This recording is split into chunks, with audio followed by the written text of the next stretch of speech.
Selamat pagi, Assalamualaikum. Apa kabar anak-anak? Luar biasa, iya. Masih ingat kemarin kita belajar apa? Masih. Tentang apa? Tentang pengaruh gaya terhadap gerak. Iya, pengaruh gaya terhadap gerak. Hari ini kita akan melanjutkan belajarnya ya. Sebelum belajar, kita berdoa dulu ya.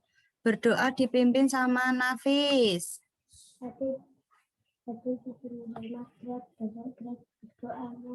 Bismillahirrahmanirrahim. Terima kasih Mbak Nafis. Oke, sebelumnya kita akan belajar tentang tema 9, Kayanya Negeriku. Subtema 3, Pembelajaran 3, Bahasa Indonesia dan IPA ya. Nah, selanjutnya tujuan kita apa? Mengenal sumber daya alam. Setelah mengenal sumber daya alam, kita akan belajar tentang wawancara. Nah, biar kita semangat, kita bernyanyi dulu. Boleh bernyanyi ya? Oke. Lihat kebunku.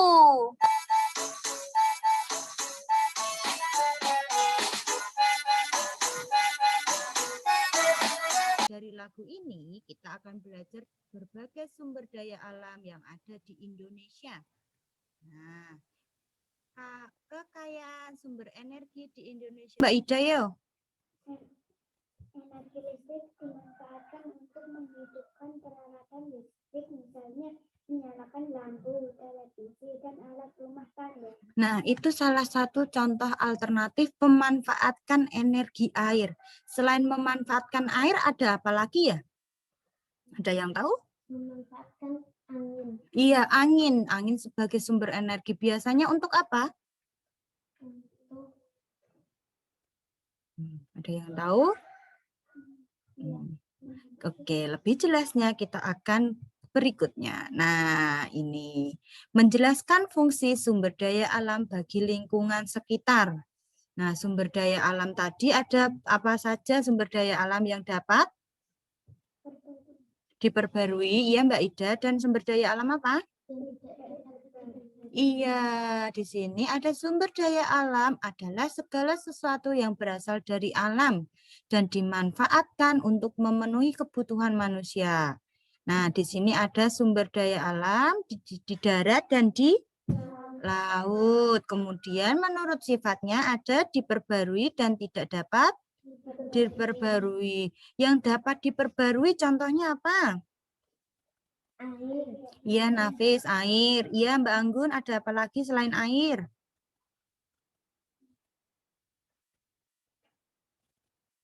Apa? Tumbuhan, iya. Yang tidak dapat diperbarui, Mbak Ida. Batu bara, iya betul sekali. Nah, kita lanjutkan. Matahari dapat diperbarui tidak ya? Dapat. Tidak. Nah, matahari itu tidak dapat diperbarui. Nah, sumber energi terbesar yang ada di bumi ada apa? Matahari. Iya, matahari itu sebagai sumber energi terbesar yang ada di bumi atau di kehidupan kita.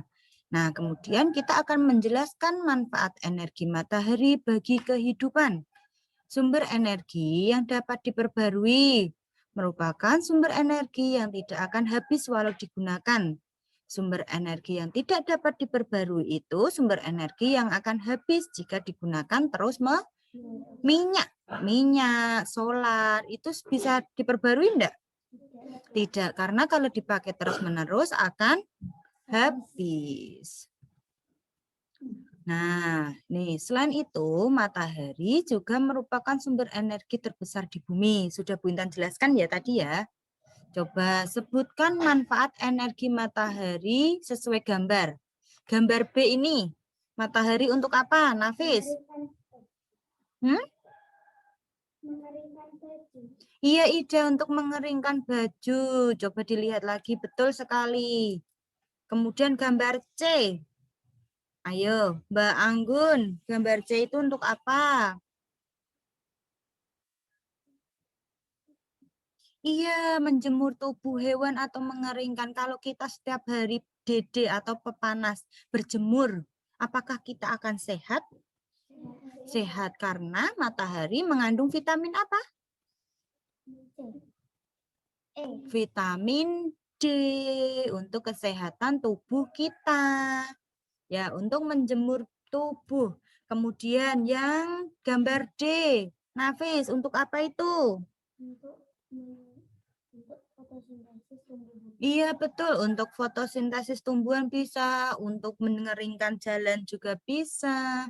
Dan yang terakhir, gambar A, matahari untuk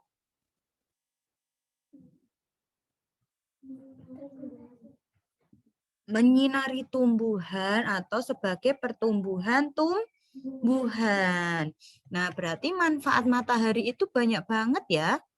Nah, selain itu, nah dari sini ada yang mau ditanyakan dulu?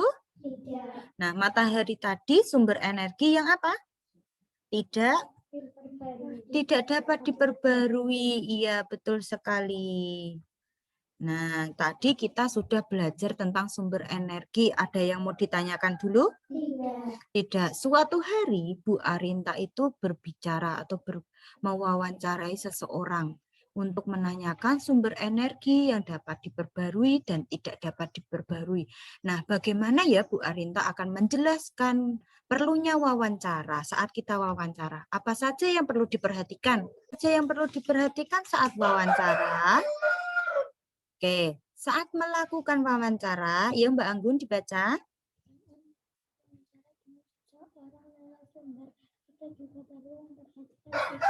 Nah, yang pertama sikap kita. Sikap kita harus bagaimana? Sopan. Selain sopan, pakaiannya bagaimana? Yang bersih boleh. Selain bersih, kita juga berpakaian yang sopan dan rapi. Terus kemudian sebelum kita mewawancarai seseorang, kita harus minta apa? Minta izin. Iya, betul sekali, minta izin. Apakah yang kita wawancarai berkenan atau tidak? Ya. Ya, selain itu, saat kita memilih narasumber harus sesuai dengan bidang keahliannya. Semisal kita mau wawancarai tentang tumbuhan. Biasanya kalau tentang tanaman atau tumbuhan kita mewawancarai siapa? Siapa Mbak Anggun? Yang agak keras Mbak Anggun. Iya, petani. Kalau kita mewawancarai guru cocok tidak? Tidak. Kalau kita ingin mengetahui tentang apa ya? Tentang model atau tentang artis kita mewawancarai siapa? Nah, iya. Atau yang langsung kita mewawancarai ke pihak artisnya atau modelnya. Bangun mainan apa? Nah, ya, yuk kita lanjutkan ya. Oke, jika wawancara yang dilakukan adalah tentang pemanfaatan sumber energi. Nah, tadi Bu Arinta sudah menyampaikan bidang pertanian, maka narasumbernya adalah petani. Ya kan? Ada yang mau ditanyakan dulu? Tidak. Tidak. Oke. Menggali informasi melalui wawancara. Coba diperhatikan. Langkahnya ada beberapa ya. Nafis dibaca yang wawancara. Wawancara adalah kegiatan tanya jawab antara penanya dan pemberi informasi. Ya. Ada beberapa langkah dalam melakukan wawancara. 1. 1. Fokus kepada hal yang ingin ditanyakan. 2. Ida. Membuat daftar pertanyaan. 3. Anggun. Menentukan narasumber. 4. Mbak Asna yo. Wawancara. Nah, 5. Nafis. Mencatat hal-hal penting seputar jawaban. Yang keenam, membuat kesimpulan hasil wawancara. Itu langkah yang harus dilakukan saat wawancara. Ada yang mau ditanyakan? Tidak. Tidak. Nah, selain yang mewawancarai itu dinamakan siapa yo? Yo. Ya, yang diwawancarai biasanya dinamakan narasumber. Yang mewawancarai pewawancara atau biasanya Nah, di sini tugasnya apa ya? Yo, lanjutkan, Nafis. Wartawan merupakan jenis pekerjaan yang bertugas untuk mencari dan menyusun berita untuk dimuat dalam surat kabar, majalah, radio, dan televisi. Iya, sebelum wawancara, nah ini, pewawancara itu biasanya membuat beberapa agenda pertemuan, membuat daftar pertanyaan sesuai yang sudah disampaikan di slide sebelumnya ya, sesuai tema dan menyiapkan peralatan yang dibutuhkan saat wawancara. Nah, saat wawancara nih yang perlu diperhatikan pertama kita harus bagaimana? Memperkenalkan diri. Kemudian Mengajukan pertanyaan sesuai tema. ada yang mau ditanyakan dulu? Tidak. Tugasnya sudah dikerjakan, lembar kerja peserta didik yang Bu Intan share di grup WA? Sudah. Iya, nanti Bu Arinta cek, nanti silakan nilainya nanti Bu Arinta sampaikan di grup lagi ya. Karena bahasa Indonesia itu isian singkat. Ya. Nah, pelajaran apa yang sudah kalian dapatkan untuk hari ini? Yuk.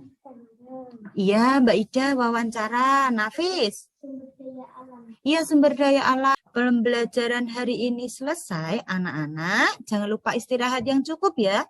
Selalu jaga kesehatan dan selalu bahagia. Karena saat ini masih musim apa?